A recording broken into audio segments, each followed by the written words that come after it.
en México, Estados Unidos de América, Canadá, España, Alemania, Reino Unido, Italia, Argentina, Portugal, Hungría, Marruecos, Zimbabue, Argentina, Perú, El Salvador, República Dominicana, entre otros países. Es autor de los libros Estado del Arte de la Investigación en Energía Solar en México, 30 años de desarrollo en energía solar en México y Mecánica de Medio Continuo para estudiantes de ingeniería. Les presento al conferencista, el doctor Armando Rincón Mejía, con la conferencia Diseño de aerogeneradores de baja potencia en zonas rurales.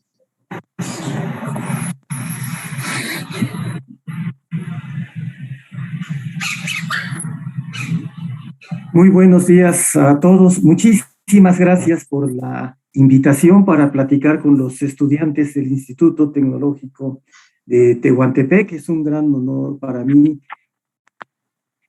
este tipo de invitaciones. También muchísimas gracias por esa gentil y extensa presentación.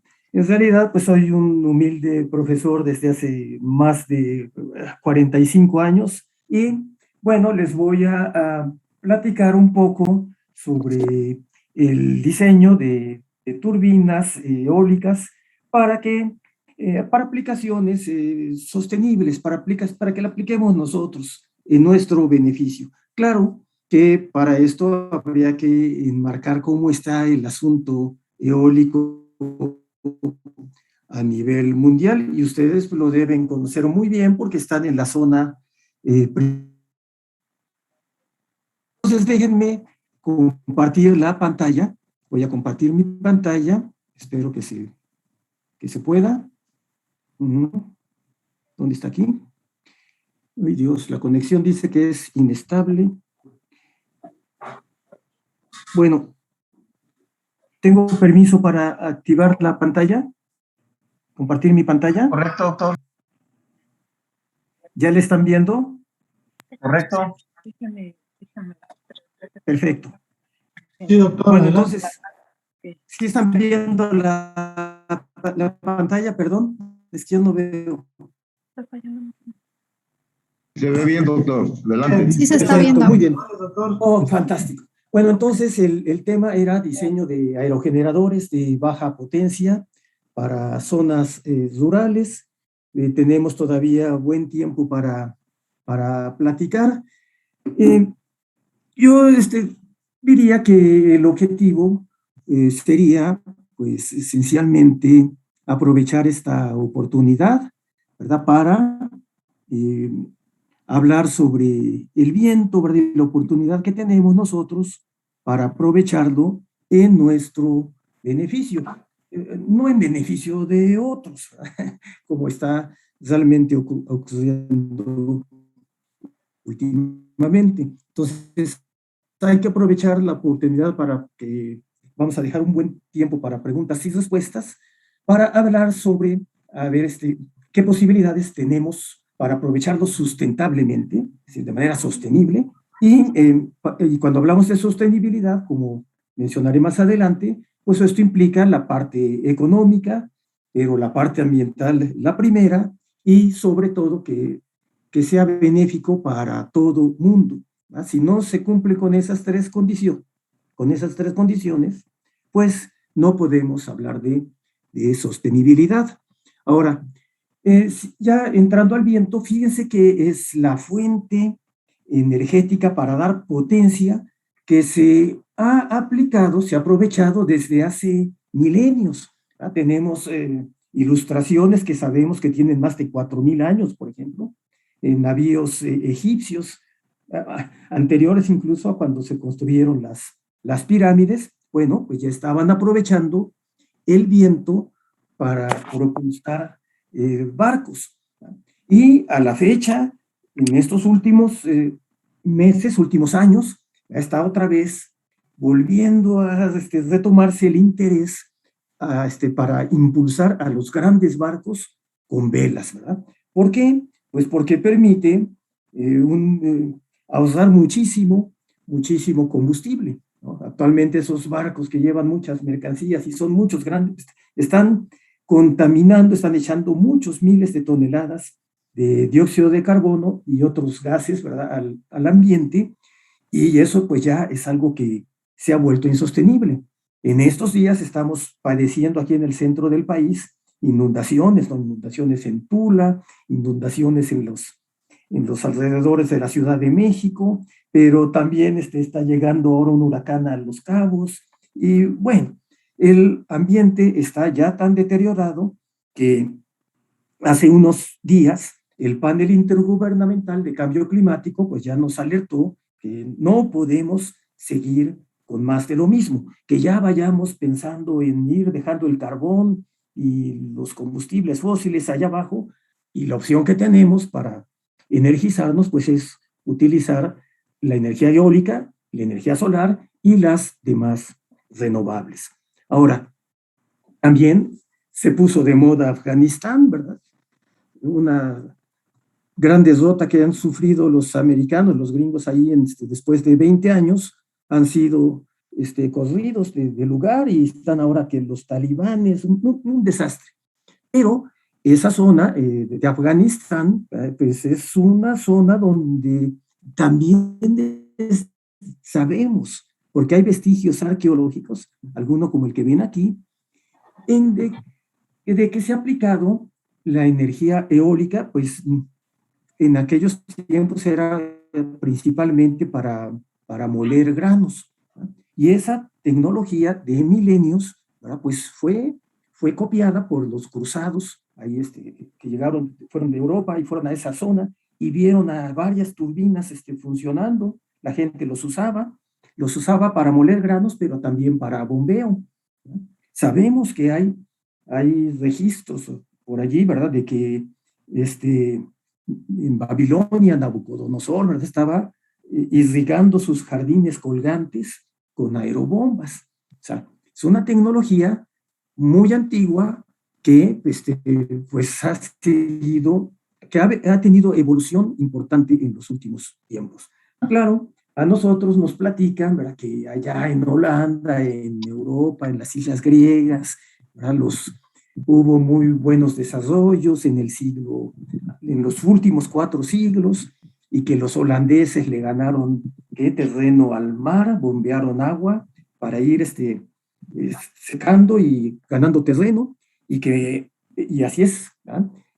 En la actualidad todavía varias partes de Holanda están incluso bajo el nivel del mar, y siendo un país muy pequeño, pues exporta muchos productos agrícolas, ¿no? Ellos tienen invernaderos, están muy avanzados, ¿no?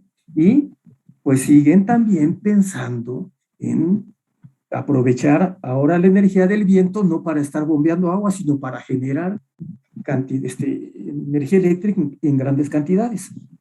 Países como Dinamarca, estoy hablando de países pequeños, no todos los países europeos son muy pequeños comparados con México. Tal vez si incluimos a Rusia, pues ahí ya no, pero Alemania, que es el país más poderoso económicamente y tecnológicamente avanzado de Europa, ¿verdad?, pues es apenas tiene como la sexta parte, entre la quinta y la sexta parte del territorio enorme que tenemos nosotros aquí en México, ¿verdad? No pueden compararse los recursos renovables, eólicos, solares y de cualquier tipo que tenemos aquí en México con lo que tienen ellos, ¿verdad? Alemania tiene, por ejemplo, solamente 1,000 kilómetros de costas, y nuestro país tiene más de 11,000 kilómetros, o sea, tenemos más de 10 veces litorales, y en todos los litorales sabemos que siempre tenemos vientos, ¿verdad?, por la diferencia en la inercia del océano y del continente. Se calientan disparejo, ¿verdad?, y entonces siempre hay corrientes de viento económicamente aprovechables en cualquier parte, en cualquier costa. Pero además, debido a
Se interrumpió la conexión, pero ya estamos aquí de nuevo. Vuelvo con la pantalla. ¿Me están oyendo? Sí, doctor. Sí, muchas gracias. Perdón, es que la conexión ha estado muy inestable aquí en el centro de México, no sé, allá en el Istmo, y no es la primera vez que me sucede. Bueno, estábamos hablando creo, ¿verdad? De los molinos y la evolución que han tenido. Estaba diciendo que en México teníamos un recurso enorme y que en la parte del Istmo donde están ustedes, pues es una zona privilegiada que no la tienen ni los alemanes, ni los daneses, ni los españoles, ni casi que nadie, ¿verdad? La gran capacidad eólica que se ha instalado en México, pues la tenemos allí. Ojalá, lo bueno hubiera sido, ¿verdad?, que toda esa energía fuera para beneficio de toda de toda la población, y lo que ha pasado es que pues, realmente ¿sí? Ha beneficiado pues, a grandes compañías, pero eso lo vamos a revertir. Bien, ahora vamos un poquito más de la historia. ¿En qué momento empezamos a generar electricidad? Con el viento, porque ya hablamos, ¿no? Hace 2000 años se molían granos, hace 500 años se bombeaba agua, y ¿cuándo empieza a generarse electricidad? Pues estamos hablando de la segunda parte o finales del siglo XIX, y estamos en el siglo XXI. Fíjense que el fundador de la compañía General Electric, que actualmente está fabricando los aerogeneradores más grandes del mundo, como veremos más adelante, el fundador, en 1888, hace ya buen tiempo, ahora construyó esta máquina. Esta generaba electricidad, pero fíjense, tenía... Doctor, disculpe, Dígame. interrumpo, pero no está presentando. No estoy presentando otra vez. No. Sí, en la parte de conexión, perdón, déjenme ir otra vez aquí. Con eso de que me quedé desconectado, no veo cómo llegar aquí a un segundo. Aquí estoy. Compartir la pantalla, perdón. Cuando me desconecto, ¿verdad? Me apaga el micrófono y me deja de compartir la pantalla. Creo que ya le estoy compartiendo nuevamente. Espero. Sí, así es. Ahí está. Ay, perdón. Perdón, ojalá que no vuelva a haber otra desconexión. Bien, entonces les decía que esta gran turbina la construyó en siglo XIX el fundador de General Electric. Claro que en aquellos tiempos la aerodinámica todavía, digamos, no se inventaba, ¿verdad? Las palas eran simples placas planas, ¿verdad? La aerodinámica empieza a tener desarrollo poquito después, poquito antes de la Primera Guerra Mundial, ¿no? Cuando empieza a ver los primeros aeroplanos, ya en la Segunda Guerra Mundial, en los años 30, 40 del siglo pasado, pues ya había un franco desarrollo en los perfiles aerodinámicos que permitió que turbinas como esta turbina danesa del profesor Locker, que tenía unos 25 metros de diámetro, pero todavía no usaba perfiles aerodinámicos, ¿verdad? Apenas daba una potencia de unos 5 kilowatts. ¿Ya? Ya usando perfiles aerodinámicos, como haríamos nosotros, ¿ya? Podríamos tener potencias de varias decenas de de kilowatts.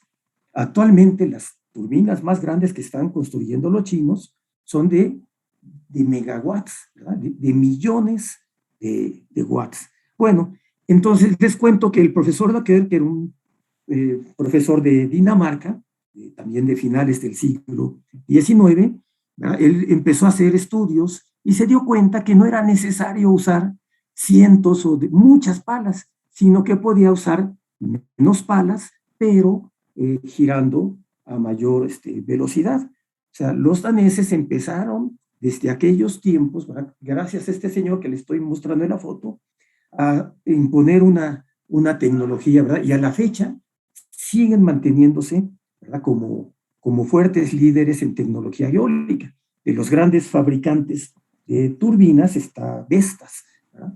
Durante décadas, bueno, durante mucho tiempo fue el más grande, fue el número uno, pero ahora los compañías chinas y mismo General Electric y los españoles asociados con los alemanes están en una feroz competencia para ver quién hace las turbinas más grandes, ¿verdad? Que por cuestiones de economía de escala generen la electricidad más rentable, ¿no? Bueno, ahora, ¿qué pasa un poquito más con la historia? Fíjense que tenemos un poquito de tiempo. Fíjense que al final de la Primera Guerra Mundial, Dinamarca, ese pequeño país al norte de Alemania, ya tenía 20 turbinas como las del profesor Laqueur, como estas, ¿verdad? Y esas ya generaban una buena parte del consumo eléctrico del país, ¿verdad? Más del 3%. Pero ¿qué sucedió? Sucede que también por esos tiempos el motor de gasolina, ¿verdad? Ya estaba teniendo gran desarrollo y resultaba que con un motorcito muy pequeño, ¿verdad? Podían generar muchas potencias, una potencia muy grande. Y entonces esto de las turbinas, ¿verdad? Que tenían 5 kilowatts, empezaron a caer en desuso. A nadie le preocupaba en aquellos tiempos la contaminación, el humo o lo que fuera, ¿no? Pareciera que se podía quemar todo el carbón, toda la gasolina, y al ambiente no le iba a pasar nada. Ahora, ¿qué sucedió algunos años después? En la década de los 40, ya en plena guerra mundial, estoy hablando de lo que pasaba con los europeos, bueno, pues empezaron a tener una escasez enorme de combustibles. Los mismos alemanes, ¿verdad? Pues estaban ya bloqueados en suministros de petróleo de otros lugares. Y ellos empezaron a mover sus tanques, ¿no? sus Panzers, con biodiesel, ¿verdad? Empezaron a generar lo que ahora llaman biocombustibles, que yo le llamaría necrocombustibles, pero al margen de eso, ¿verdad? Con la escasez de combustibles se volvió a pensar en aprovechar el viento. Entonces no es casual que los mismos alemanes, los daneses y todos ellos empezaran otra vez a desarrollar sus turbinas, a hacer sus pininos en eso. De hecho, miren, aquí hay un industrial danés de la industria cementera internacional. Ustedes somos tal vez muy jóvenes para recordarlo al señor, pero este fue el primero que empezó a fabricar turbinas eólicas ya usando perfiles aerodinámicos, ¿verdad? Con forma de hélices. Fíjense que en la década de los 50, de donde yo vengo, o sea, yo soy de los 50, en mis años, hubo un programa danés que llevó a la construcción de la turbina eólica por mucho tiempo más grande del mundo. Fíjense, esa ya tenía cientos de watts, ¿no? De kilowatts, 200 kilowatts. En aquel tiempo fue la más grande del mundo y funcionó maravillosamente, sin problemas, prácticamente sin necesidad de mayor mantenimiento durante 11 años, ¿no? Tenía innovaciones tecnológicas como frenos aerodinámicos en las puntas, no sé si la alcancen a ver, ¿no? Que todavía se utilizan en muchas turbinas, sobre todo las de tamaño intermedio. Pero ¿qué pasa? Que ya en los 60, a principios de los 60, ya estaban extrayéndose enormes cantidades de petróleo de Arabia Saudí, de ahí de Medio Oriente, extracción que ha continuado, aunque ya sus pozos saudíes empiezan también a decaer, como nos sucedió aquí en México con nuestros pozos petroleros.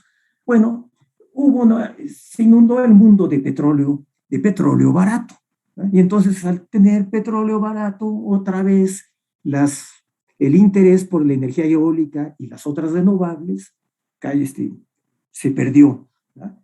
Dejó de financiarse la investigación y el desarrollo en esto, y más de lo mismo. Pero, ¿qué sucede? Sucede que en 1973, y esto fue hace ya muy poquito, ¿verdad? Hay un conflicto muy grave ahí en Medio Oriente entre árabes, israelíes, etcétera. Hay la llamada guerra del Yom Kippur, los que son de mi edad seguramente las recuerdan, que a lo que llevó fue a un bloqueo, ¿verdad?, de petróleo a los países occidentales por parte de los árabes. Y entonces los europeos, los daneses, los alemanes, pero los mismos estadounidenses, ¿verdad?, tuvieron una gran escasez de petróleo. Y esta foto que ven aquí es una foto de una carretera en Dinamarca, las carreteras vacías, ¿no? Un auto por ahí circulando. ¿Qué pasó con la industria? ¿Qué impactos tuvo en la industria mundial? Por lo menos, fíjense, en la industria automovilística, en los automóviles de los 60, pues eran automóviles que daban 4 kilómetros por litro, 5 kilómetros y hasta menos, ¿no? Eran coches muy grandes con motores así muy poco eficientes. Lo que se hizo fue, a nivel mundial, pensar en ¿no?, irse a tener motores mucho más eficientes, y en menos de un año, en cosa de año y medio, los autos empezaron a tener rendimientos de más del doble. Ya teníamos autos que daban 12 kilómetros por litro. Esos, no sé si los que recuerden, ahí hubo un gran avance. Lo que condujo, fíjense, lo que condujo fue una disminución enorme en la demanda. Y al caer la demanda, otra vez los precios se van para abajo, y otra vez a olvidarnos de los desarrollos eólicos. Sin embargo, los daneses y algunas comunidades alemanas, ¿verdad?, empezaron a darse cuenta que las opciones tecnológicas basadas en fósiles y en nuclear, sobre todo en nuclear, ¿verdad?, Dinamarca y varios países dijeron, no queremos energía nuclear. Y entonces, ¿cómo se van a electrificar? Pues nosotros, a nivel comunitario, ¿verdad?, a nivel colonia, así comuna, vamos a construir nuestras máquinas eólicas, y no necesitamos que haya una termoeléctrica cochina, ni que haya nada de eso. Y eso es lo que hicieron estos amigos, ¿verdad? A nivel comunitario se organizaron. Los que sabían algo de ingeniería, pues vieron los perfiles aerodinámicos, vieron la estructura, y ahí tenían a la gente construyendo sus turbinas, sus paneles, ¿verdad?, todo lo que quisieran. Y realmente, de los 70s, ¿verdad?, de los 70s, cuando yo estaba ingresando, estaba ya en el posgrado en la UNAM, o sea, también me parece muy cercano. En el 78, pues ellos empezaron a crear compañías pequeñas, cosa que pueden hacer ustedes, ¿eh?, compañías que construían aerogeneradores de 10, 20 metros, ¿verdad?, con 3 palas, no más ni menos. Pues fue un diseño tan exitoso que es lo que ha prevalecido ya actualmente. Bueno, empezaron ya en los 80 con el gran negocio, ¿verdad? Empezó a haber muchas compañías. En Dinamarca, que es un país pequeño, había 30 empresas, entre ellas Vestas y algunas otras. Y empezaron a surgir también algunas compañías en Estados Unidos, ¿verdad? Empezaba otra vez a haber un cierto interés por el ambiente, empezaba otra vez a apoyarse la energía solar, la energía eólica, pero ¿qué creen? Que a pesar de que ya se sabía mucho de aerodinámica, ¿verdad?, en los 80s ya se había terminado la guerra de Vietnam. En la guerra de Vietnam, en los 70s, los americanos tenían helicópteros, ¿verdad?, que hacían maniobras estupendas y aviones supersónicos. Creían que sabían todo. creían que al tener ese tipo de rotores de helicópteros movibles y demás, podrían muy fácilmente construir turbinas eólicas grandes. Y es lo que hicieron. El gobierno estadounidense le encargó a la Boeing, a la Grumman, a la gran industria aeroespacial, que construyera aerogeneradores de megawatts. Y sí los construyeron. Los echaron a andar ahí en Hawái, pero todos fueron un fracaso tecnológico. Y no porque no dieran vueltas y generaran, sino que salían carísimos. Y además resultó que empezaban a fallar, ¿no? Tenían fallas por fatiga. Y es que las condiciones en las que opera una turbina eólica y las que opera un rotor de helicóptero o una ala de avión son completamente diferentes. Empezaron a darse cuenta que todavía no sabían nada, ¿no? Que había que estudiar mucho sobre la aerodinámica para hacer perfiles para usarse en turbinas, más que en perfiles de aviación o de propelas para motores de aviación también. Surge entonces un boom, ¿verdad? Un boom allá en California. Entonces, vamos a apoyar a las renovables, pero se hizo muy equivocadamente. Se empezó a dar mucho incentivo a quienes instalaran aerogeneradores, aunque estos no funcionaran, ¿no? Ese tipo de fraudes que hemos visto una y otra vez, errores que se han cometido históricamente y que esperamos que no se vuelvan a cometer. Miren estos campos, ¿no? Plagados de un montón de aerogeneradores. Ahorita sabríamos que todos ellos se harían sombra y no podrían obtenerse nada de allí. Fue un rotundo fracaso este gran proyecto californiano, donde se instalaron miles de turbinas, y la mayoría de ellas, más de la mitad, eran importadas, ¿no? De Dinamarca. Eran las que funcionaban. Las que construyeron mis amigos de California, pues desgraciadamente tenían muchas fallas, les fallaba mucho. No podían durar más de 4 años funcionando, y entonces, pues eso, una máquina que no te dura 20 años, no es muy económica. Ahora, esto de los crecimientos y los grandes parques lo pueden ver ahí mismo en su tierra, ¿no? En el istmo de Tehuantepec se han colocado muchísimos aerogeneradores, violando algunas normas muy obvias, ¿no?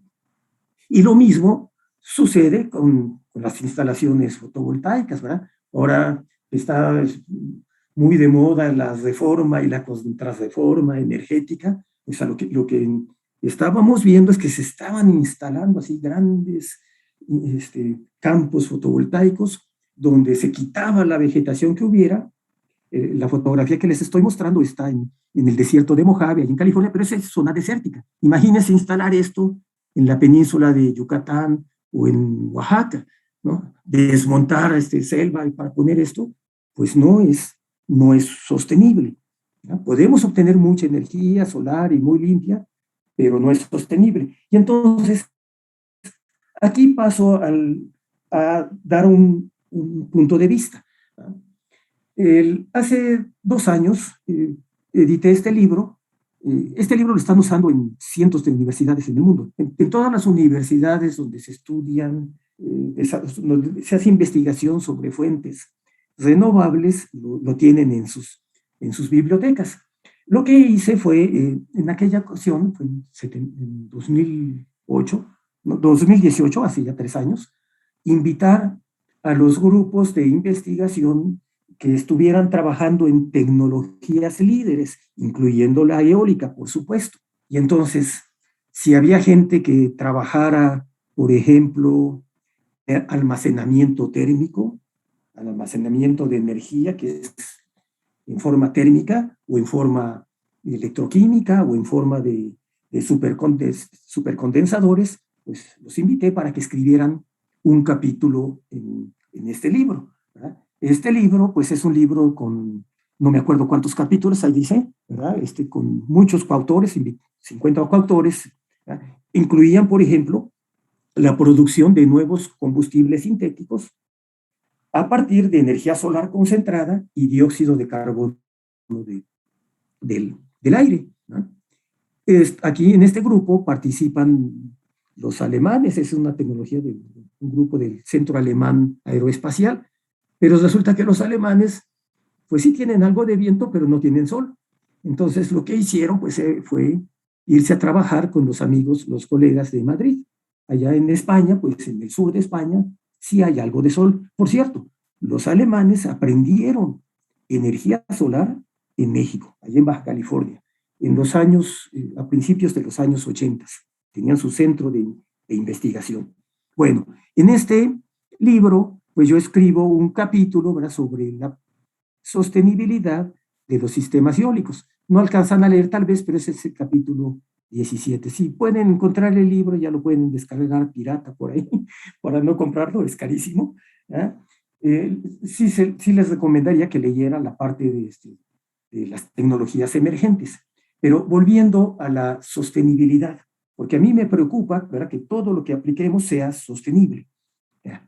En pocas palabras, ya con esto termino la parte de sostenibilidad.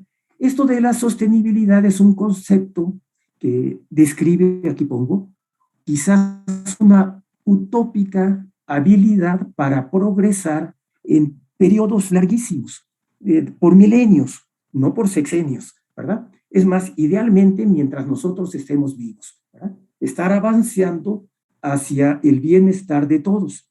Y cuando hablo de todos, me refiero no solo a las personas, sino también a todos los ecosistemas, ¿no? Las plantas, los animales, etcétera, que ahorita la mayoría de ellos están en grave riesgo de extinción, ¿verdad? Estamos viviendo ante nuestros ojos este problema de extinción masiva, ¿verdad?, que tenemos que detenerla, tenemos que revertirla. ¿Cómo le vamos a hacer? O sea, hay que hacer cambios muy radicales. Y en lo que humildemente nosotros estamos participando, podemos participar, ¿verdad? Pues es como estudiantes de ingenierías, a ver cómo podemos hacer sistemas que no contaminen, que no impacten negativamente al ambiente y que satisfagan las verdaderas necesidades que tenemos. Cuando hablamos de bienestar, estamos hablando de que haya abundante comida y que sea comida saludable, no comida chatarra, como nos enseñaron a mal alimentarnos, ¿verdad?, durante mucho tiempo. Y por eso somos récord mundial de gorditos, ¿verdad? Y por eso los virus y todo eso, cuando llega COVID, ¿verdad?, somos tremendamente vulnerables, ¿no? Tenemos muchos factores de comorbilidad, ¿no? Hipertensos, obesos, problemas así, principalmente por mala alimentación. O sea, hay muchas cosas que tienen que cambiarse para lograr esta sostenibilidad. Ahora, volviendo a tratar de hacer aplicaciones sostenibles de energía eólica, déjenme platicarles cómo vamos, ¿no? ¿Qué está pasando? Pues les decía que ahora General Electric está construyendo turbinas de más de 200 metros de diámetro. O sea que cada pala mide más de 100 metros. ¿Ah? Y esas ya se están quedando pequeñas comparadas con los nuevos diseños chinos y la revancha de los daneses, ¿no?, los de Vestas. Tenían la turbina más grande de 9 megawatts y le ganaron los gringos con la de 12 megawatts. Ahora ya vienen ellos con la de 14 megawatts y los chinos responden con una de 16 megawatts. Son monstruos, ¿no? Y esos monstruos, ¿dónde los colocan, no? Pues ya ni siquiera hay tierra donde colocarlos. Ahora se están planteando ponerlos en el mar. Ah, pero que el mar es muy profundo. Híjole, no puedes poner una cimentación hasta el fondo.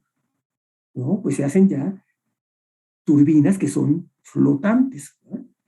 Turbinas de más de 200 metros de diámetro flotando en el mar. Claro, eso cuesta una fortuna. ¿Serán sostenibles? ¿Quién sabe? Tal vez sí, depende. Las grandes mega generadoras pues son para mega consumidores, ¿no? No es para la gente de a pie, no es para nosotros como campesinos o como gente en el medio rural. No, pues es para, tal vez, por ejemplo, para alimentar al metro, las líneas de metro de una gran ciudad, ¿no? Guadalajara o la Ciudad de México, ¿no? El transporte colectivo por metro, pues es eléctrico. Como en Europa los trenes son eléctricos, ¿verdad? En Dinamarca, en Alemania, en Holanda, incluso les garantizan que además de ser eléctricos, la electricidad viene de turbinas eólicas, de esas grandes turbinas. Y entonces, tomando en cuenta ese que se usan para transporte colectivo limpio y eficiente, pues sí podríamos hablar de que pueden tener una aplicación sostenible, ¿no? Esta foto impresionante de aquí arriba es una foto ya un poquito vieja, ya tiene casi 10 años, ¿no? Y el desarrollo en tecnología eólica es impresionante año con año, ¿no? Lo que pasó hace 3 años ya empieza a quedarse obsoleto, ¿no? Fíjense esta foto, se nota, son turbinas colocadas en el mar. Es una granja eólica danesa de las viejitas, y en la foto se ve el efecto de la estela, ¿verdad? Sí se ve que las turbinas afectan el patrón de flujo muchos kilómetros aguas abajo, y que claro que, aunque no queramos, las grandes y pequeñas turbinas, todo tiene un impacto ambiental que hay que cuidar, que no sea dañino, que no vaya a dañar aves, que no vaya a dañar murciélagos. Murciélagos tenemos muchísimos aquí en Mesoamérica. Allá en Dinamarca también hay, pero hay mucho menos, ¿no? Que no vaya a dañar insectos, ¿no? Ahora también hay un colapso en la población de insectos. ¿Por qué menciono esto? Porque ya habrán pensado que ustedes aquí en Tehuantepec, allá están junto al mar, ¿no? Y en el Golfo de Tehuantepec, híjole, que ahí se podría instalar un parque eólico sostenible que podría suministrar una gran cantidad de energía eléctrica al país, ya sin que hubiera problemas con que la tierra, que los despojaron los españoles o los que fueran. Claro que tendrían que ser turbinas mexicanas, ¿no? Tendríamos tal vez que aliarnos con los daneses o con los chinos y compartir tecnología de manera justa, ¿no? Y con condiciones bien claras, no que lleguen aquí a desalojarnos como han hecho, como han pensado, ¿verdad? Que pueden seguir haciendo. Ya vieron que llegaron aquí ¿Y ahora? los nuevos conquistadores, ¿verdad? Sí, dígame. ¿Sí? Esta turbina, por ejemplo, ya era escandalosamente grande, ¿no? Tenía 126 metros de diámetro, y estas todavía eran de las que se instalaban en tierra firme. Es una empresa alemana, Enercon, según yo, la que tiene la tecnología más avanzada. El dueño anda en bicicleta, ¿verdad? No anda en grandes vehículos, ¿verdad? Y casi todas sus ganancias, todos los ingresos los reinvierte o los reinvertía en investigación para hacer nuevas máquinas mucho más eficientes, etc. Su problema fue que él se quedó en la tierra, no se aventó a diseñar turbinas para mar adentro, donde está ahora la competencia fuerte, ¿no? La tendencia mundial y el gran crecimiento se tiene en grandes turbinas para mar adentro. Ahora, así es como van ellos. Yo creo que nosotros, de manera sostenible, tenemos que ir en sentido contrario. Nosotros tenemos que ir pensando en turbinas pequeñitas, ¿verdad? Turbinas pequeñas que podamos instalar en nuestras casas, ¿verdad? Sin tener que pedirle permiso a casi que a nadie, ¿verdad? Nosotros tenemos la capacidad técnica para hacer los diseños, para todo lo demás. Esta es una foto ya vieja, perdón, que está en alemán. Dice, es el récord mundial de altura para una turbina. 160 metros sobre el suelo.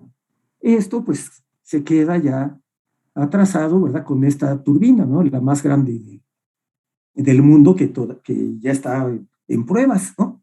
220 metros de diámetro, 12 megawatts para instalarse mar adentro. ¿De quién? General Electric. Oh, mal. Ahora, déjenme platicar un poquito sobre la revolución offshore, porque pues sí, hubo desarrollo durante milenios, pero con turbinas colocadas en tierra firme. Sucede que hace 30 años, fíjense, hace 30 años, 1991, se instala el primer parquecito.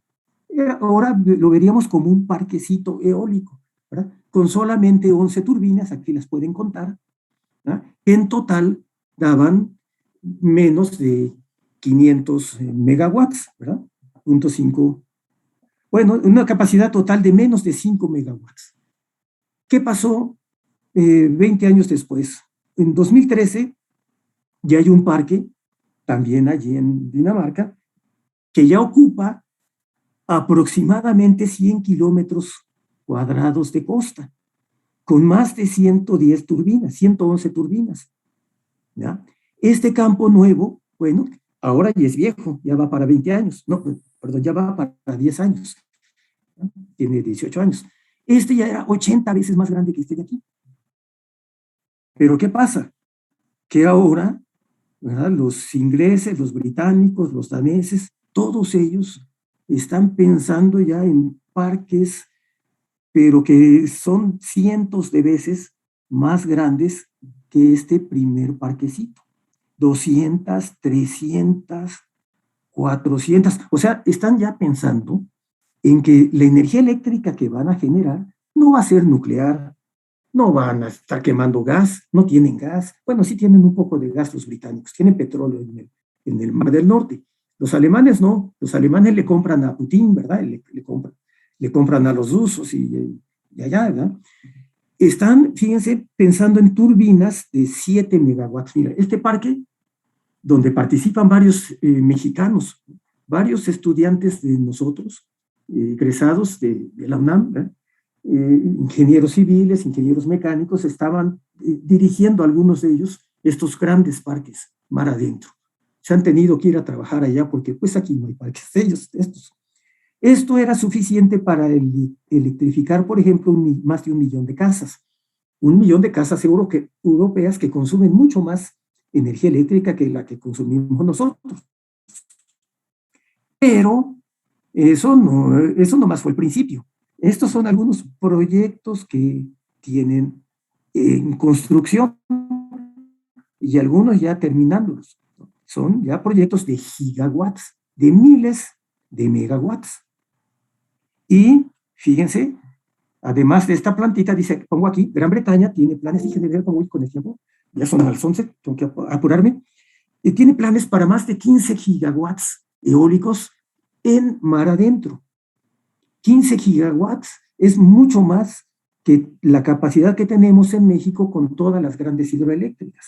La hidroeléctrica de La Angostura, la de Malpaso, la de Chicoacén, que es la más grande del país, ¿verdad? Pues todas ellas juntas son bastante menos, tienen bastante menos capacidad que las plantas eólicas mar adentro.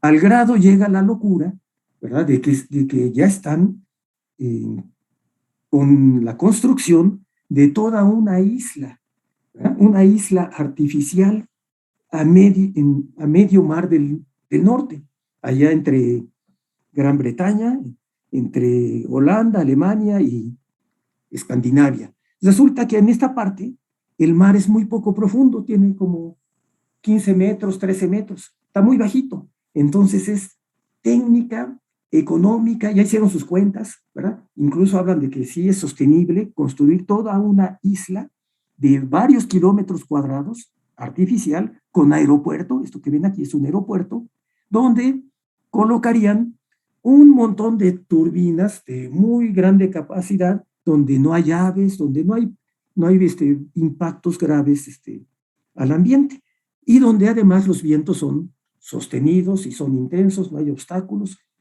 De acuerdo con ellos, de acuerdo con sus cuentas, ¿verdad? Podrán generar enormes cantidades de electricidad y de manera sostenible para que puedan ir los alemanes apagando los reactores nucleares que todavía tienen, ¿verdad? Los alemanes y franceses y algunos otros por aquí, dejar de quemar combustibles fósiles en generación eléctrica, en transporte y en otras cosas, ¿verdad? Entonces, es una idea loca. Yo digo que ni tanto, ¿verdad? Porque los vientos son muy intensos y la profundidad es muy baja, ¿verdad? Están hablando de meter unas 7,000 turbinas, pero de esas mega grandotas. La isla que construirían tendría 6 kilómetros cuadrados, aunque el campo de instalación serían de más de 11,000 kilómetros cuadrados, ¿no?, para colocar estas turbinas. Claro, eso requiere que estén de acuerdo todo el mundo, todos los vecinos, ¿no? Porque por aquí van a circular barcos y hay pesca y todo lo que sea. No debe alterar, en contrario, debe tener un impacto positivo y se está buscando. Ahí donde se colocan luego una turbina eólica en el mar, resulta que se cultivan muy bien las ostras, ¿no? Los ostiones y se pueden también cultivar, hacer piscicultura alrededor de estas torres que forman especie de arrecifes, ¿verdad? Arrecifes artificiales.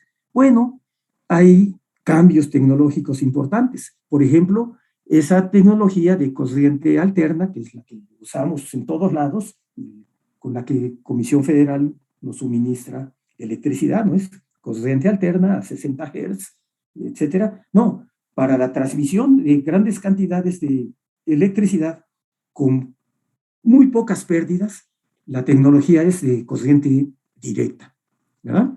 Aquí le puse al revés, ¿no? Estaban hace poco pensando en instalar una línea de transmisión de corriente directa desde el istmo, ¿verdad?, hasta el centro del país, etcétera, que afortunadamente no prosperó. Afortunadamente, porque no iba a ser para nosotros, ¿no? Iba a beneficiar a otros. Ahora, ¿cuánto cuesta esa isla? Pues 1.500 millones de euros. ¿Qué es esto, no? Comparado con los dineros que se invierten en otras, no sé, por ejemplo, en la nueva refinería o otros megaproyectos, son cantidades incluso menores. Déjenme brincar un poco más de la historia porque ya se está acabando el tiempo y apenas estoy en la introducción. Esta es el último registro o gráfica que muestra qué ha pasado con la evolución eólica a nivel mundial hasta el 2020. ¿Verdad? Noten que hay un crecimiento prácticamente de tipo exponencial, pero donde el exponente va variando a lo largo de los quinquenios. En la década la primera década de este milenio, cuando yo construí esta gráfica, ¿verdad?, teníamos un crecimiento exponencial muy suavecito, ¿verdad?, muy claro. Fíjense que cada 3 años la capacidad mundial se duplicaba. Por ejemplo, del 2002, que teníamos 31 gigawatts, al 2005, 3 años después, teníamos prácticamente el doble, 59. El doble serían 62, pero casi. De 2003 a 2006 teníamos casi el doble de 39. El doble de 39 es que 78, ¿no? Bueno, aquí nos quedamos un poquito cortos. Pero bueno, la capacidad sí va duplicando cada 3 años y un mes, por ejemplo. Y entonces, extrapolando esta curva, yo hubiera dicho que en el 2020, 2021, donde estamos nosotros, ¿verdad?, ya tendríamos una capacidad instalada a nivel mundial que superaría a la gran hidroeléctrica.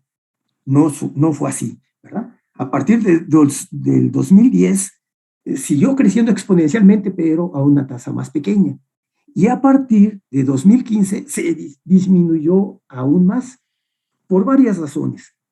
Esto me permite decirle a mis estudiantes de diseño de turbinas eólicas qué pueden esperar para los próximos 5 años, ¿verdad? Incluso calculan, pueden con mucha precisión decir cuál va a ser la capacidad dentro de 5, 6 u 8 años, al margen de que se respeten o no los compromisos ambientales, ¿verdad? Los compromisos del Acuerdo de París. de los cuales México es uno de los países que lo ha suscrito.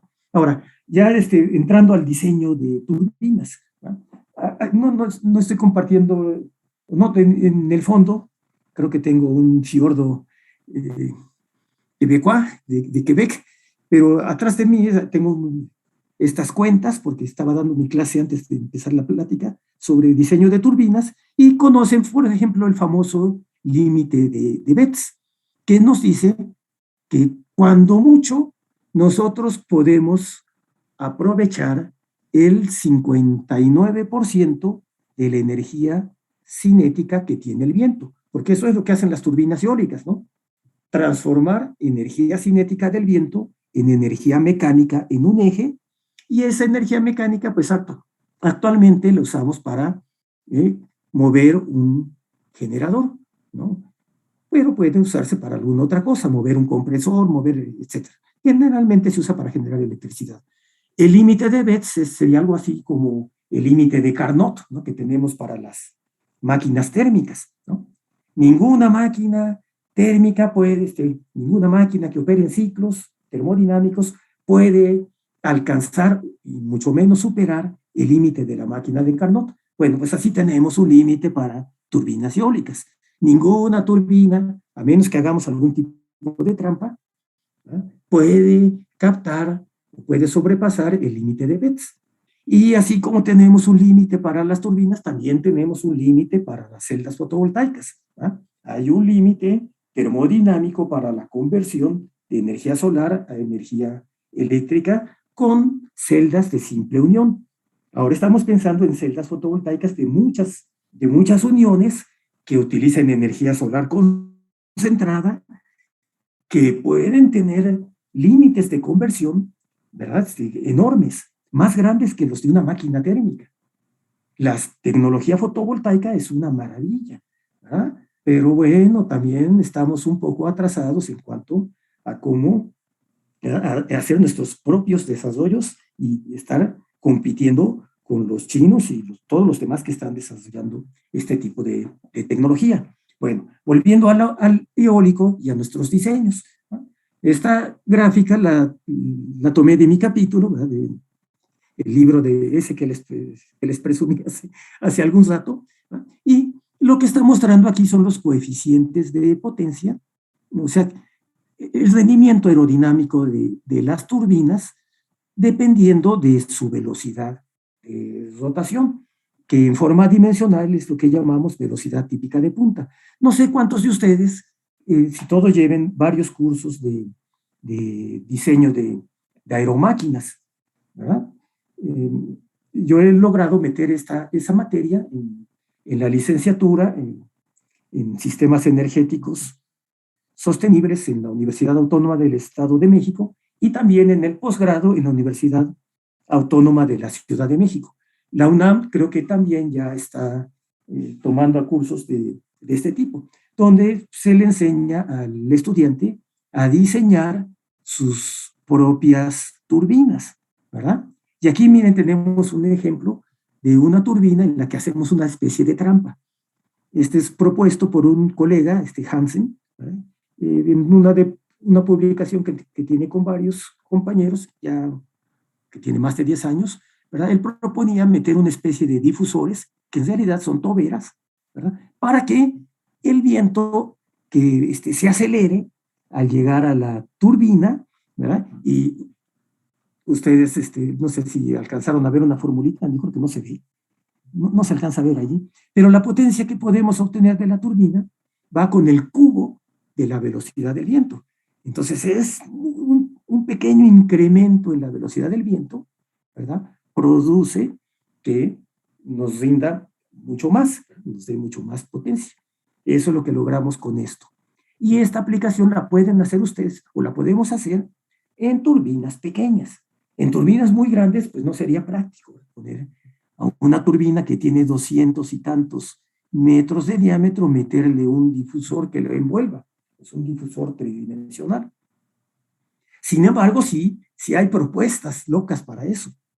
Esta es la propuesta del MIT, ¿no?, del Instituto Tecnológico de Massachusetts. Ellos lo que proponen es construir un dirigible, o sea que este difusor, esta tobera difusor, sea un dirigible que pueda subir muchos cientos de metros, ¿verdad? Y entonces ese dirigible lleve colocada una turbina ahí adentro que podría producir muchos megawatts. Yo digo que tiene muchos peros, ¿verdad? Imagínense un dirigible o muchos dirigibles colocados a varios cientos de metros por donde vuelan los aviones, pues, sería un problema, ¿verdad? Habría que ponerse de acuerdo internacionalmente sobre si se vale aplicarlo. Para hacer esa isla artificial en medio del Mar del Norte, se tuvieron que poner de acuerdo los holandeses, los daneses, los suecos, ¿verdad? Los británicos, todos, ¿verdad? Y decir, bueno, vamos a hacer la isla entre todos y nos va a beneficiar a todos, ¿verdad? Es parte de la sostenibilidad. No se vale que uno se agandalle y deje a los demás milando, ¿verdad? Ok, ahora, ¿cómo diseñamos una turbina? Pues no es algo, no es la gran ciencia. De hecho, el maestro Glauert es una tecnología, o más bien son conceptos técnicos, el desarrollo de propelas y turbinas, que ya tiene muchísimas décadas, ¿no? Muchísimas. Entonces, desde hace mucho tiempo hay teoría, hay fundamentos teóricos que podemos utilizar inmediatamente para hacer una turbina óptima de acuerdo con esta teoría. Claro, una cosa es la teoría y otra cosa es la práctica. Una vez que con toda tu teoría desarrollas tu turbina muy buena, pues tienes que probar a ver qué tal, ¿eh? A ver si la teoría concuerda con el experimento o al revés. Y lo que siempre resulta, pues es que el experimento dice la última palabra y que siempre hay cosas, ¿verdad?, que no se toman en cuenta en los modelos, ¿no? En los modelos matemáticos. Finalmente, eso es lo que es un modelo, ¿verdad? Un modelo es una simplificación de la realidad, en donde nada más colocamos lo que consideramos importante a priori y dejamos de lado lo que consideramos que no es importante. Ya después nos damos cuenta que eso que dejamos fuera sí era importante. Bueno, el cuento es que con esa misma teoría vieja, ustedes pueden, este es un trabajo, por ejemplo, esta es una tarea de unos de mis estudiantes, como ejemplo. ¿Qué hacen ellos? Pues les digo, a ver, vamos a diseñar una turbina. ¿Para qué? Pues una turbina de tal capacidad para colocarla en un lugar donde los vientos típicos están de tal forma, ahí están estudiados, ¿verdad? Y bueno, no es que compremos de Europa una turbina y la pongamos allí, no, nosotros vamos a diseñar la turbina que mejor funcione con esas condiciones de viento en ese lugar, ¿no? Lo vamos a poner en Juchitán, ¿verdad? Está casi a nivel del mar, la densidad del aire es tal, con esta temperatura, la humedad influye en la densidad influye también en la potencia de las turbinas, pero esa densidad influye de manera lineal, ¿no? La potencia de una turbina es proporcional a la densidad. La densidad no va a cambiar mucho, la que cambia mucho es la velocidad. Y además esa velocidad va al cubo. Bueno, entonces con base en esta teoría de Glauert o de Schmitz o de los que quieran, para diseño de turbinas, yo les digo, primero habrá que escoger un perfil aerodinámico, porque hay muchísimos perfiles. Hay perfiles especializados para diseñar turbinas. Turbinas pequeñas, turbinas medianas, turbinas grandes. De hecho, las turbinas grandes no tienen un perfil, tienen varios perfiles, ¿no? Dependiendo de la sección, el perfil aerodinámico va variando.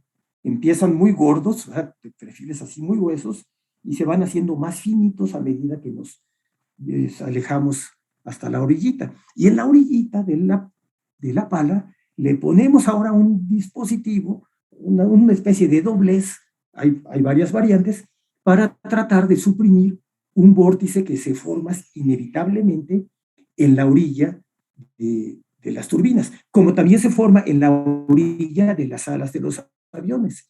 Se fijarán, vean cualquier avión comercial, al final de las alas tiene una especie de doblecito. Eso tiene apenas unos 15 años, ¿no?, que se empezaron a colocar. Antes, en mis tiempos, los aviones no lo llevaban, ¿no? Bueno, y una vez que ya tienen elegido su perfil, ¿cuál es el criterio para elegir el perfil? Bueno, pues vamos a diseñar una turbina que no sea demasiado veloz para que no mate insectos o no mate murciélagos, etc. Y entonces, para esa velocidad típica de punta, necesitamos una relación entre la sustentación del perfil y el arrastre, o sea, varias consideraciones, ¿verdad?, que nos llevan a, entre el montón de perfiles que hay, ya conocidos, disponibles, googleables, ¿verdad?, pueden escoger el que más les convenga, ¿verdad? Estos compañeros eligieron este perfil, aquí están sus cuentas de un Excel, y luego, ¿qué sigue? Pues luego lo modelan, esto es con SolidWorks, programas que hay por todos lados, y luego incluso la pueden imprimir tridimensionalmente, y pueden hacer maravillas así de turbinitas chiquititas o grandes o medianas, del tamaño que sea. Para turbinas, para uso rural, tal vez lo más conveniente sería poner 5 palas en lugar de 3, ¿no? Mientras más palas, en principio, ¿verdad?, aumenta un poquito más el rendimiento, el aprovechamiento. No se hace con turbinas grandes porque las palas valen una millonada, ¿verdad? Entonces, meter 4 palas en lugar de 3, pues implica gastar mucho más para apenas tener un pequeño incremento en el rendimiento. En turbinas pequeñas podríamos poner 5 y hasta más. Pueden ustedes encontrar comercialmente, ¿verdad?, porque hay ya muchos fabricantes de turbinas pequeñas que tienen 5 palas o incluso más, ¿verdad? Esto es lo que hacen, ¿no? Por ejemplo, como estamos con COVID y que no podemos salir a los laboratorios y que son a distancia, entonces pues les pido hagan ahí su programa y nada más un día podemos ir al laboratorio a imprimir las palas. Y pues son palas de juguete porque pues tampoco hay presupuesto para hacer palas grandotas. Y la impresora que tenemos es pequeñita. Claro que no necesitamos una impresora tridimensional para hacer una buena pala. Si digo, vamos a construir una turbina con palas de 10 metros, van a decir, oye, no tenemos una impresora de 3D de ese tamaño, costaría una fortuna. Pues es que no la necesitas, ¿verdad? Las turbinas, estas grandototas de 200 y pico de metros, se hacen con impresión 3D. Bueno, los moldes que se hacen en secciones. Pero bueno, hay un gran mercado, hay un gran negocio atrás de eso. Nosotros necesitamos construir con recursos muy escasos, muy limitados y con materiales asequibles, ¿verdad?, pues turbinas que funcionen. Hace más de 30 años, fíjense, esta turbina la construimos aquí en Toluca, ¿verdad?, eran de lo mejor a nivel mundial, ¿verdad?, en ese tiempo. Y costaban una fracción, las hacíamos ahí en la facultad. Eran de fibra de vidrio, ¿verdad? Fibra de vidrio reforzada con poliéster. La estructura, pues, es una torre reticulada de acero, tal vez algo pesada, pero esto costaba una fracción de lo que costaban las turbinas comerciales del mismo tamaño. No les cuento la triste historia de lo que pasó con ellas, pero lo que sí les puedo decir es que podíamos pensar, nos dimos cuenta de que el camino era no hacia turbinas mucho más grandes, sino a turbinas más pequeñas, más ligeras, más económicas. Y en lugar de gastar en esta torre tan pesada, pues usábamos simplemente 2 tubos comerciales, eso se ven en la ferretería, 2 tubos de 4 pulgadas unidos con una brida, ¿verdad?, y con retenidas o tensadores, ¿no?, tensores, con una turbina de solamente 2 palas, ¿verdad? 2 palas ocasiona muchas vibraciones, Yo ya nos recomendaría usar 2 palas, aunque todavía se construyen varias comerciales, ¿verdad?, pequeñas, con esta geometría. ¿Qué usábamos de máquina eléctrica? Ahí estaba el talón de Aquiles en cuanto al rendimiento.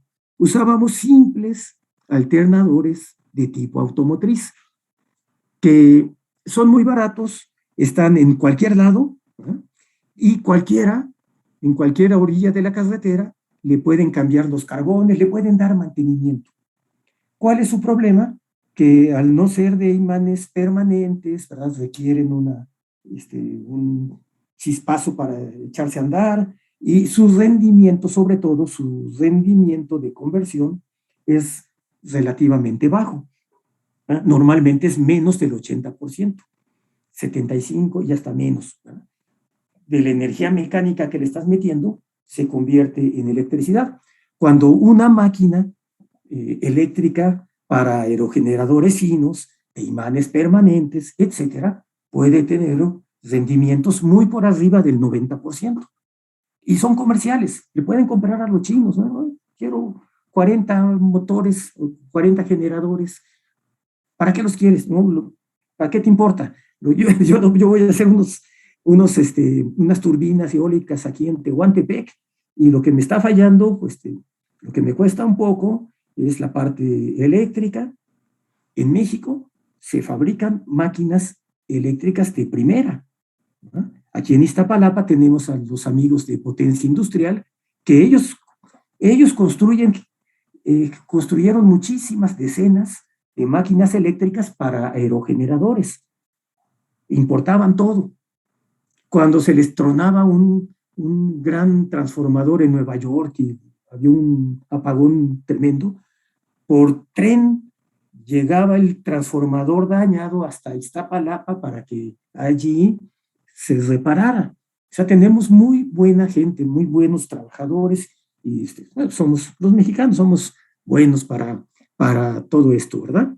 Entonces, sin embargo, si le digo, oye, constrúyeme 40 máquinas o 40 generadores eléctricos para unas nuevas turbinas, pues te va a decir, pues mírate, no puedo, estoy ahorita dándole servicio a Comisión Federal con estos proyectotes, ¿no? Y además hay COVID y no puedo meter a todos los trabajadores. Es difícil, ¿verdad? Quisiera en 2 minutos, híjole, ya tengo que terminar. Una pregunta nada más. ¿Por qué eje vertical? ¿Por qué eje horizontal y no eje vertical? No, tenemos diseños para hacer turbinas, y esto es muy barato, ¿verdad? Tipo Savonius, pero acopladas, contrarrotatorias, con una tobera, que permitan rendimientos tan grandes, o tal vez mayores, que las de eje vertical. Bueno, ahora, pues ya saben, ¿no? Ustedes tienen el privilegio del mejor viento del mundo, desde hace mucho tiempo se sabe, pero en estos mapas eólicos no dicen que cómo está el potencial aquí, ¿verdad? Aquí podríamos ya nacionalmente, no con estas transnacionales que se pusieron a gandallar todo por aquí, ¿no?, poner un gran parque, ¿verdad?, que eólico para nosotros, para generar electricidad para todo mundo, no para las grandes empresas oligopólicas. Esto de la transición y el aprovechamiento sostenible, pues lo venimos platicando año con año en congresos mundiales. Esto, por ejemplo, fue en tiempos de Kirchner, en Mar del Plata. Fue el 6º Congreso Mundial de Energía Eólica. Y ahí está el secretario de la Sociedad Mundial de Energía Eólica, que sigue siendo, aquí estoy yo, era yo, cuando era presidente, bueno, era yo el secretario de la Asociación Internacional de Energía Solar. Y estos son unos tipos muy renombrados, ¿verdad?, que siguen partiendo el queso. Bueno, ya agoté, ya son casi las 11:30, necesito terminar. Les doy las gracias. Ahí queda el correo electrónico para preguntas adicionales a las que pudiéramos responder inmediatamente. Muchas gracias. Gracias, doctor Eduardo. Vamos a permitirnos un espacio de tiempo para las preguntas de los jóvenes, si le parece bien. Claro que sí, eso es lo más importante. Bien, gracias, doctor. Bueno, jóvenes, tienen la palabra. Abraham, Nicolás.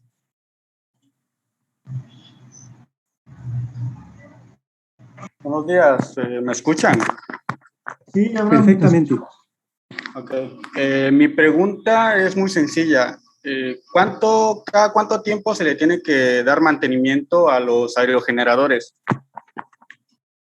Ok, eso depende del aerogenerador, ¿verdad? Los grandotes, están siendo monitoreados continuamente, ¿verdad? Están instrumentados para ver que todo vaya en orden. El problema con ellos es que en los grandes parques que tenemos aquí en México, pues están controlados, monitoreados desde Toledo, ahí junto a Madrid, ¿verdad? Entonces no tenemos ahí ingenieros que estén viéndolos. Y en el caso de esos aerogeneradores que están mar adentro, pues tienen equipos que van con helicópteros, etcétera. Hay que darles mantenimiento preventivo porque no podemos esperar a que haya una falla. Entonces, depende del fabricante, de la marca, y también depende del componente, ¿no? Lo que hay que cuidar mucho, pues, es la parte de la transmisión. Luego sucede que empieza a haber fugas de aceite y problemas. Yo creo que eso lo deben tener ustedes ahí en el Istmo. No me consta, hace mucho que no voy por allá, y menos que me meto a los parques de españoles, ¿verdad? Hay que darles todas las máquinas, como el nombre lo dice, que tiene partes móviles. Mientras más partes móviles, pues sufren desgaste y tienen que cuidar su mantenimiento y dárseles mantenimiento preventivo. Normalmente se acostumbra en máquinas grandes, por lo menos una vez al año, darle una revisión, o sea, de pararle y ir inspeccionando. Pero normalmente están instrumentadas para estar registrando todo lo que pasa con ellas. Cuidar sobre todo el grado de vibraciones, que puede indicar que una turbina se haya desbalanceado. Eso inmediatamente podría dar problemas y tendría que ir a corregirse inmediatamente. Mientras todo vaya marchando muy bien, se hacen, como se dice, revisiones de rutina cada 6 meses, cada año. Conozco algunas turbinas que han estado ahí funcionando más de 2 años o 3 años, y sería muy bueno, ¿verdad? Darles un vistazo. Esas son normalmente turbinas pequeñas que andan desperdigadas, no en campos eólicos. ¿Alguna otra pregunta? No, para servirle. Bien, ahora, yo creo que aquí la idea, perdón, es que nosotros desarrollemos nuestras turbinas, ¿no? Las turbinas pequeñitas para uso rural, así como dijimos. Y entonces, ¿cada cuánto le vas a dar mantenimiento? No, pues ahí vas a estar vigilando, vas a estar aprendiendo, ¿no?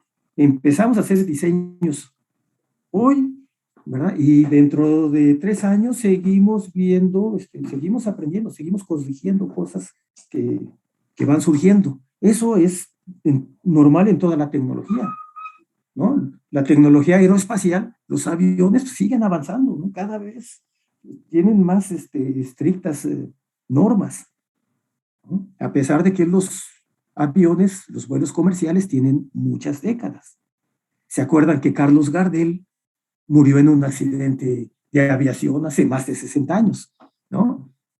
Nuestro cantante Pedro Infante también, ¿no? Se murió en un accidente de aviación. Los accidentes de aviación son rarísimos y lo sigue habiendo y lo seguirá habiendo a pesar de todo el avance y el mantenimiento y el cuidado que tengamos. Bien, ¿alguna otra pregunta? Bueno. Sí. Diego Farid. No sé si me escuchan. Bueno. Diego. Bueno, ¿me escucha? ¿Se escucha? Sí. Disculpe, no puedo usar la cámara porque mi computadora no tiene, pero primero que nada agradecerle por el tiempo y comentarle que se me hace muy buena la iniciativa de muchas personas el fomentar el uso de energía limpia, porque ya el planeta cada vez está cada peor. Y usted mencionó unos pequeños generadores para, pues, en general para casas, pero en base a su Ujú. criterio y la experiencia que usted tiene, ¿qué se necesita, qué necesitaría nuestro país, la nación, para iniciar un cambio hacia este tipo de energía, pero de manera general? O sea, que cada quien tenga cada quien tendría que tener un generador o tendrían que juntarse muchas personas y hacer uno, porque realmente no creo que sea tan barato. Sí, bueno, tampoco es tan caro. Nosotros como estudiantes de ingeniería siempre llevamos cursos, ¿cómo le llaman? De ingeniería económica, y donde nos enseñan a ver qué tan rentable es una inversión o un proyecto, ¿verdad? Y resulta que invertir en renovables, en particular el viento, ¿no? Pues es un gran negocio. Sí ganamos. Y insisto, no partiríamos de cero. En México se han construido, ¿verdad?, máquinas eléctricas muy buenas, de todos los tamaños, siguen operando. Pero ¿qué sucede? Y además son competitivas a nivel internacional. ¿Por qué llegan? ¿Por qué traen un transformador de Nueva York? ¿No sería más razonable que técnicos gringos lo corrigieran allí? ¿O por qué estos amigos estaban aquí fabricando los generadores para aerogeneradores que se iban a instalar en Canadá y en otros lados? Pues porque hay el nivel tecnológico y la habilidad y las herramientas, el conocimiento, ¿verdad? Para hacer estas máquinas con los estándares más altos, ¿verdad? ¿Qué necesitamos? Bueno, necesitamos que haya gente preparada. La gente es lo más importante. Por eso yo quisiera que ustedes estudiaran mucho, ¿verdad? Que se la supieran de todas, en cuanto a la parte eléctrica, aerodinámica, la que fuera. Después de eso, ¿verdad?, viene la parte práctica, ¿verdad? Ya a la hora que nos ponemos a diseñar, a construir y a probar, donde verdaderamente comenzamos a aprender. Yo creo que aquí debemos pensar, para que la usemos masivamente, pues tener esa visión, ¿verdad? Y tener esas metas. Hasta hace muy poquito había los llamados CENIES, ¿no? Los centros mexicanos había un CENIE eólico, había un CENIE solar, un CENIE oceánico, donde había investigadores viendo que hagan nuevas celdas y nuevos aerogeneradores, etcétera. Pero hay mucho, el objetivo, la meta, la aspiración de los investigadores, o la gente que estaba allí, ¿verdad? Casi todos grandes amigos míos, no era que construir máquinas que les sirviera a la gente. Ni siquiera era construir máquinas, era más bien publicar un bonito paper, ¿no?, en inglés, que diera puntitos para que siguiéramos permaneciendo en el Sistema Nacional de Investigadores. O sea, una visión bastante fuera de lo que nosotros pretendemos. Las cosas están cambiando. Ahora la visión es hacer proyectos, ¿verdad?, pero que aterricen, ¿verdad?, y que sirvan a la gente. Oficialmente eso es el plan actual.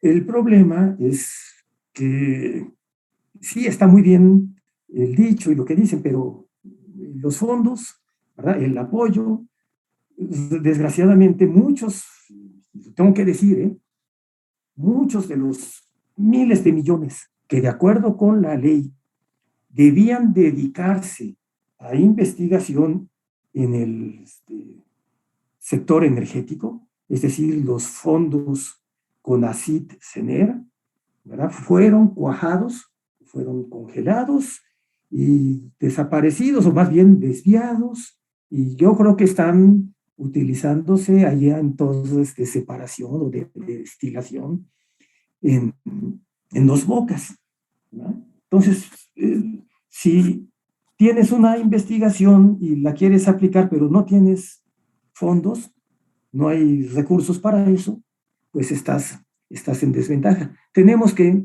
meterle mucha lana una vez que estamos ya organizados y expresamente tenemos esta meta.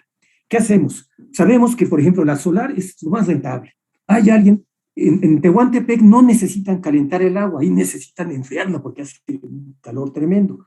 Pero en Toluca, por ejemplo, si no tienes agua caliente, no te puedes bañar, ¿no? En la madrugada, pues estamos a 8, 12 grados. El agua es verdaderamente fría, ¿verdad? Y no vamos a quemar gas, ¿no? Por mucho que nos digan que es un gas del bienestar, ¿no? Pues ¿para qué? El gas, cuando se quema, alcanza una temperatura de 1000 y tantos grados. Para calentar agua a 40 grados, termodinámicamente es una estupidez, ¿verdad? Y además tenemos el sol.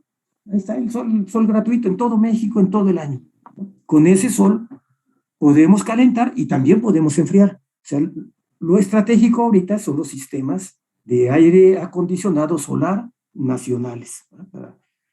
Porque pues, en Tehuantepec están en la gloria, pero en Mexicali, en el verano, luego estamos a 50 y tantos grados a la sombra. No puedes vivir sin aire acondicionado y cervezas frías, ¿verdad? Y si ese aire acondicionado no lo estás accionando con energía que viene de un aerogenerador o de un módulo fotovoltaico, sino que viene de una termoeléctrica, pues esa termoeléctrica está tirando calor de desecho en grandes cantidades, ¿verdad? Que está agravando el problema de calentamiento global. Se vuelve un círculo vicioso. Ahora que llegan las ondas de calor en Nueva York y en todas las grandes ciudades, incluso en la Ciudad de México, llegan ondas de calor tremendas. Acaba de llegar una a Vancouver. Estaban casi a 50 grados en Vancouver, ¿no? Se estaban ahí muriendo. Lo que hacen es prender el aire acondicionado, todos. ¿Y qué es lo que hacen? Pues los que tienen aire acondicionado están tirando calor a la calle, están aumentando el calor, la temperatura para los de afuera, ¿verdad? Y eso nada más por el efecto de bombeo de calor. Pero además, ¿verdad? Sus compresores que tienen esas máquinas, esos sistemas de aire acondicionado, están alimentados con energía que viene de una planta que quema gas a 10 kilómetros. Y esa planta, pues, más de la mitad de la energía térmica del gas que se quema, ¿verdad? Se desecha. Pues, así funcionan las máquinas térmicas, ¿no? Solamente pueden transformar una parte de la energía calorífica que reciben. El resto la tiran. Y normalmente es más lo que se tira que lo que se aprovecha. Entonces, imagínense, todos prendiendo el aire acondicionado y entonces también echando a andar las termoeléctricas a todo lo que dan. Se vuelve una mega isla, ¿verdad? De calor y todo el mundo a morirse, porque se mueren muchos, se mueren como moscas. La gente en países primermundistas con las ondas de calor. La primera onda de calor que me tocó fue en 2003, estaba yo en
Eso de todos modos los tienen que resolver, ¿verdad?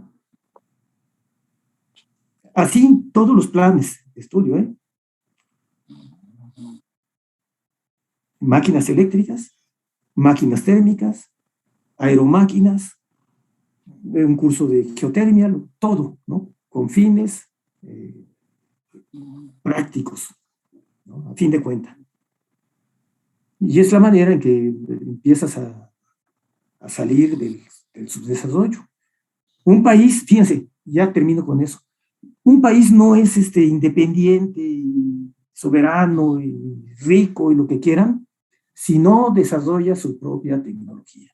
No es que tenga petróleo, no es que tenga oro, al contrario, si tienen petróleo, el país que más petróleo tiene es Venezuela, y miren cómo lo tienen. No es casualidad, pues es que los gringos se quieren robar el petróleo de Venezuela, como se quisieron robar el petróleo de Libia y todos esos países que tenían mucho petróleo, la mayoría, si no son potencias, pelas. Es la maldición de los recursos. O si tienen oro, diamantes. Sin embargo, si tienen cerebro y le piensan, vean Japón, ¿no? Japón es una isla amolada, no tiene petróleo, no tiene nada, ¿verdad? Pero desarrolló mucho tiempo tecnología que le vendió a todo el mundo. O los suizos, Suiza. No, pues tecnología que venden para todos lados. ¿No? No es que tengan gas o petróleo o uranio, no, ellos no tienen nada de eso. El gas de Suiza viene de Rusia.